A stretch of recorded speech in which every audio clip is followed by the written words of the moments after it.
Welcome to the deep dive. Today we're jumping into 1 Kings chapter 14. Right. And this chapter, it really throws us straight into the deep end, doesn't it? It does.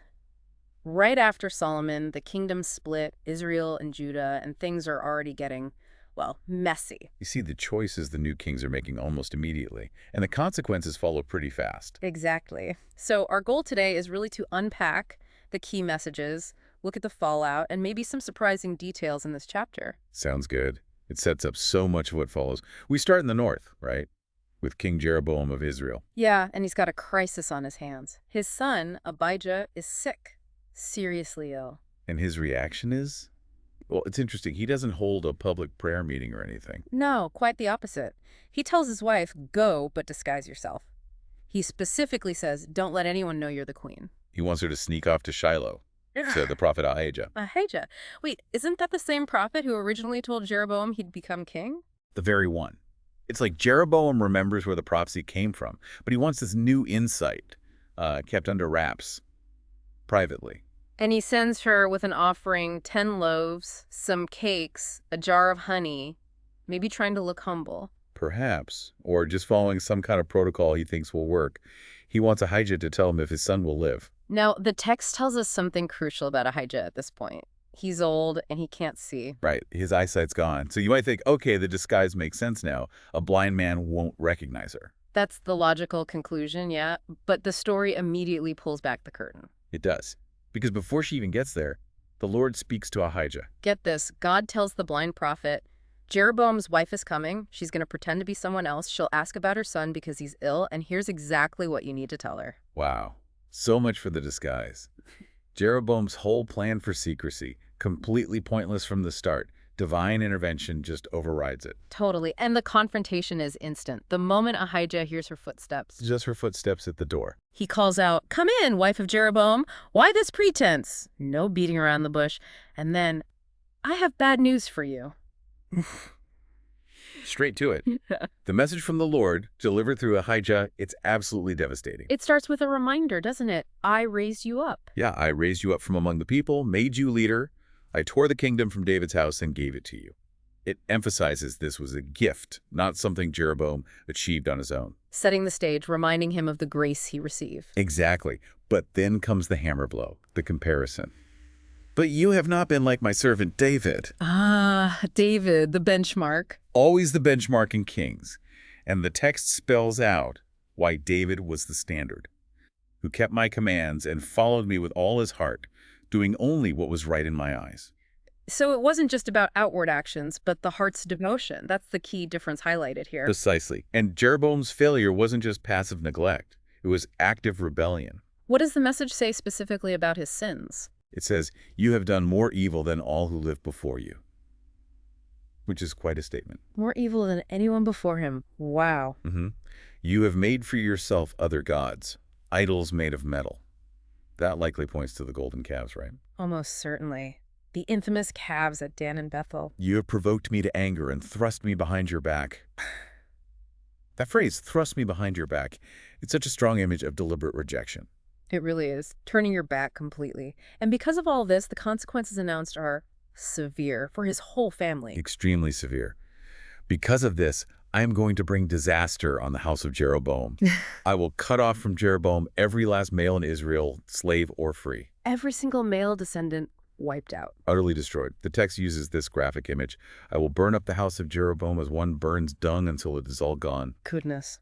That's visceral. And it gets worse. The dishonor extends even after death. Dogs will eat those belonging to Jeroboam who die in the city, and the birds will feed on those who die in the country. Yep. No proper burial, left for scavengers, a terrible curse in that culture. The Lord has spoken, it adds, sealing it. But what about the son? The sick boy, Abijah, the reason she came. Right, the prophecy addresses him directly too. Ahijah tells the wife, as for you, go back home. And When you set foot in your city, the boy will die. oh, wow. So his death is tied precisely to her return. The timing is part of the sign, part of the judgment. Exactly. But then, amidst all this doom and gloom for Jeroboam's family, there's this one small, almost startling detail about Abijah himself. Yes, this is fascinating. What does this say? It says, he is the only one belonging to Jeroboam who will be buried. Why? because he is the only one in the house of Jeroboam in whom the Lord, the God of Israel, has found anything good. Anything good. Just that phrase. It's quite poignant, isn't it? Even in this total condemnation of a dynasty, God acknowledges this one individual spark. It really is a tiny flicker of light, and it earns him the dignity of a burial, unlike the rest of his doomed family. It shows God sees individuals, even within a condemned group. A key insight there. The prophecy then broadens out, right, to the whole nation of Israel. Yes, because Jeroboam's sin wasn't just personal. It led the nation astray.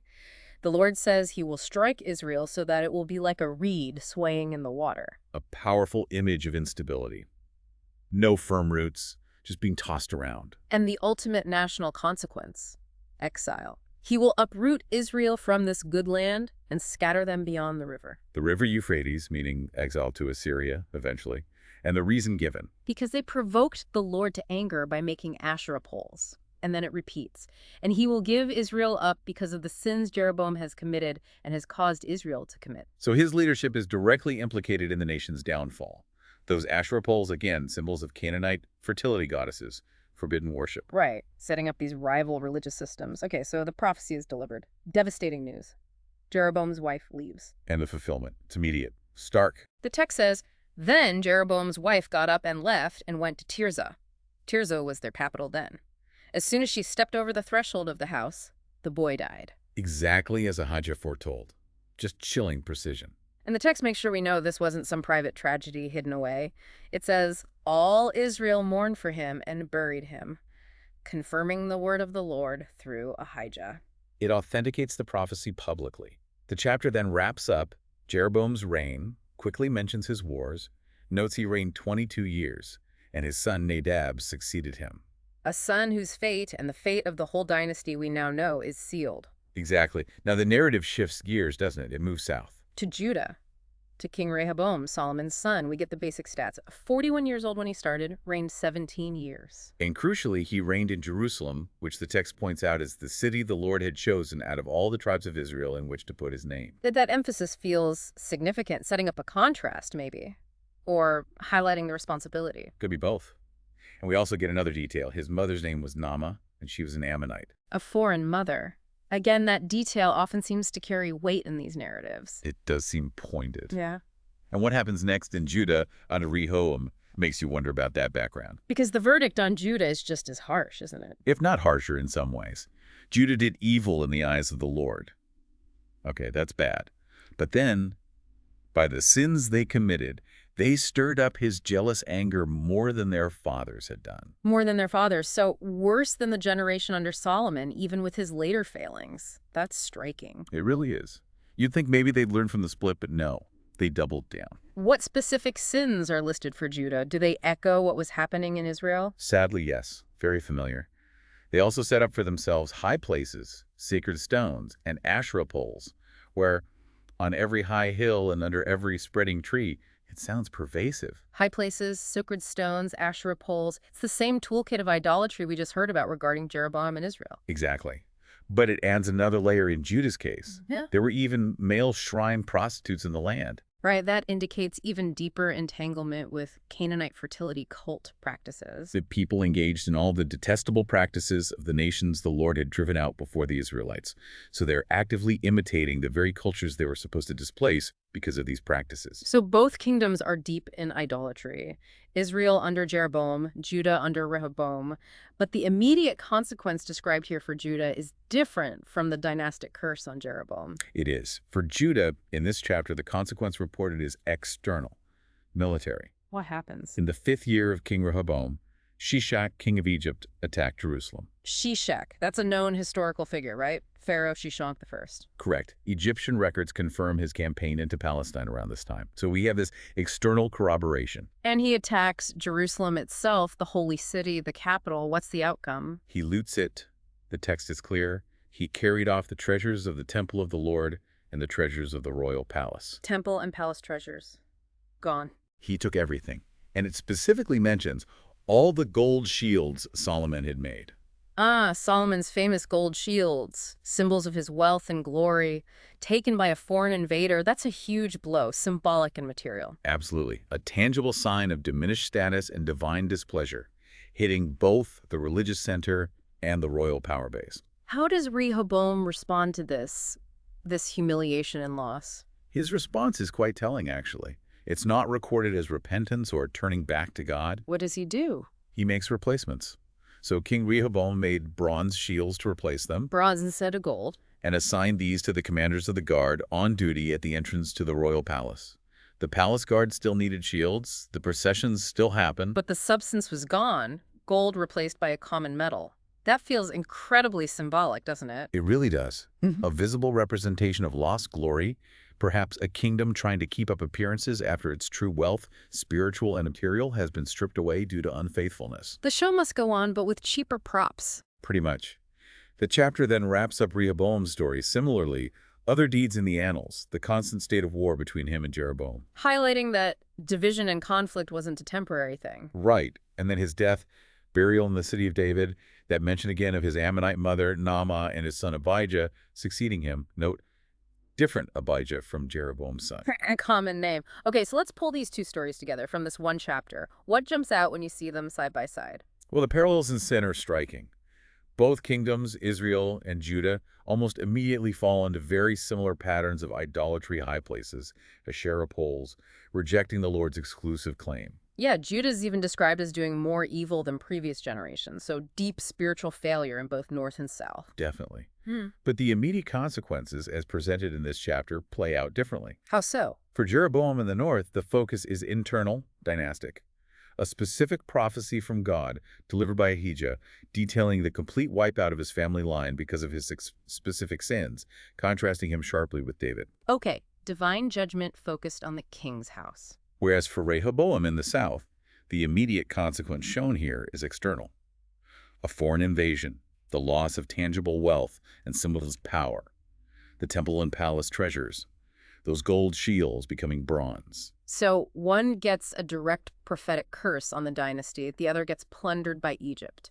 It's an interesting contrast in immediate narrative focus. It is. Both are clearly linked to their unfaithfulness, but the manifestation of judgment or consequence described right here in chapter 14 is distinct for each kingdom. And we have that poignant detail about Jeroboam's son, Abijah, the little bit of good found in him earning him a burial, a reminder of individuals standing before God. Right. It complicates the picture slightly, reminds us it's not just monolithic blocks of good kingdom versus bad kingdom. Absolutely. These two accounts together really paint a grim picture of the state of things shortly after the kingdom divided. Leadership choices leading both nations down dangerous paths very quickly. Sets a worrying trajectory, doesn't it? It certainly does. So, here's something to chew on from this chapter. We see this very direct, prophetically announced, severe judgment targeting Jeroboam's dynasty for his sins, explicitly contrasting him with the faithful David. But then we read Judah, under Rehoboam, committed even more evil, provoking God's anger more than their fathers, leading to the humiliation of Shishak's raid and the loss of temple treasures. What might this difference in the type of immediate consequence described in chapter 14, dynastic destruction prophesied for Israel's king versus military economic humiliation for Judah, suggest to you about the distinct stories and perhaps the different long-term paths the biblical narrative is setting up for these two kingdoms? Something to think about.